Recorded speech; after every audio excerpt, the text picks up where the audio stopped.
The second real big theme in the book of Revelation is this idea of battle, and this kind of happens in a number of different places and comes to kind of its fulfillment towards the end of the book. And I think that there's a lot of Christians that are tempted to read this in the book of Revelation and look at maybe the war in Ukraine or some other kind of physical battle kind of torn from the headlines and see the signs of, oh, this is the end of the age. And while obviously it's within God's power to make the end come whenever he wants to, why might we want to take a little bit of a different approach to the view of this? Is the primary battle generally within Revelation and also within Scripture?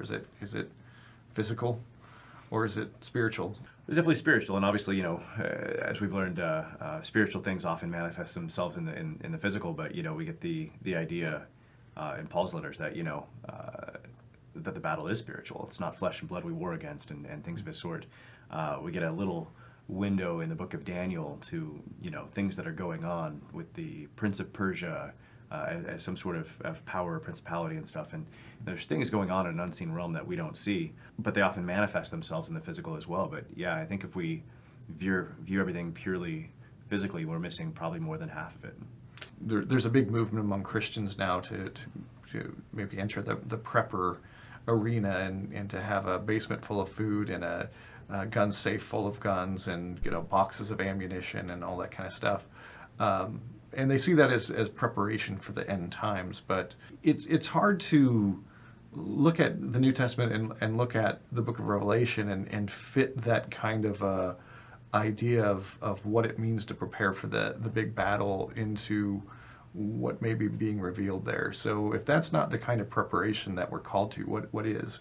Yeah, so definitely not the sort of simple preparation I think we're talking about, and much more important than any physical preparation you're going to do is and what we call it spiritual preparation, but there's some discipline, there's some building your faith, building your relationship with God and who you know him to be, so that you have great confidence in what he can do.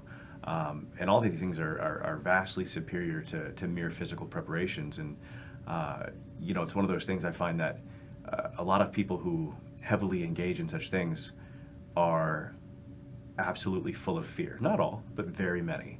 And that fear for me is the sign that the true preparation hasn't taken place.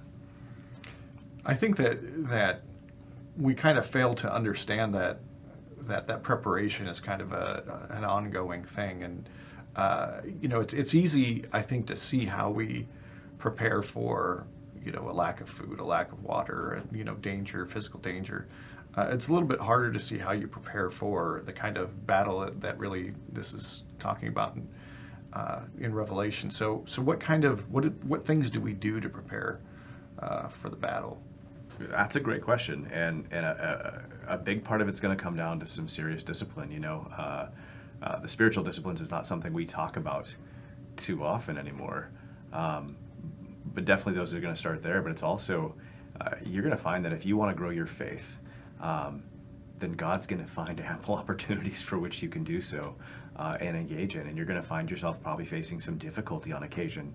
And one of the keys then is to embrace that difficulty, not to shriek from it, not to be fearful of it, but to embrace it and find God's grace and favor even in it, and the opportunity to kind of perfect some things in your life, to be prepared.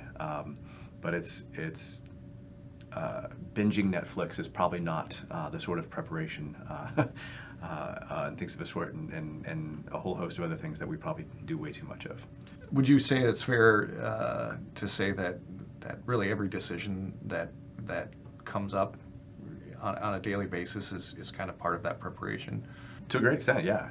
And we learn that he who is faithful in little things will be faithful in much. And I think it works the same way in this context, is that when you make the right decision in the little decisions, you'll find that you're much more likely to make the right decision in the big ones as well.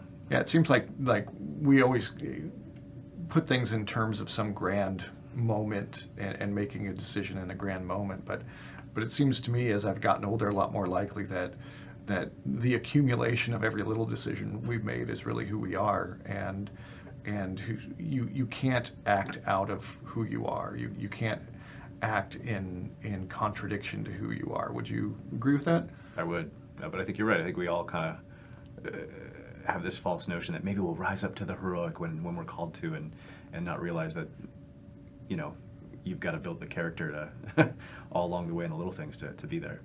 Yeah, there's the saying in business that culture trumps strategy, and basically the idea is you can plan on doing whatever great thing you want to, but if you don't have the culture that supports that in the organization, it's just not going to happen. And that's kind of the point here of the preparation is building that virtue, which is kind of your personal culture. We have a tendency to want to prepare for the great battle at the end, but it seems to me that every little decision that we make every day is actually connected to that big battle. But there's a sense in which because the great battle at the end is kind of dependent upon the character that we've formed, that we kind of fight the great battle in every little decision that we make, but we don't usually connect them.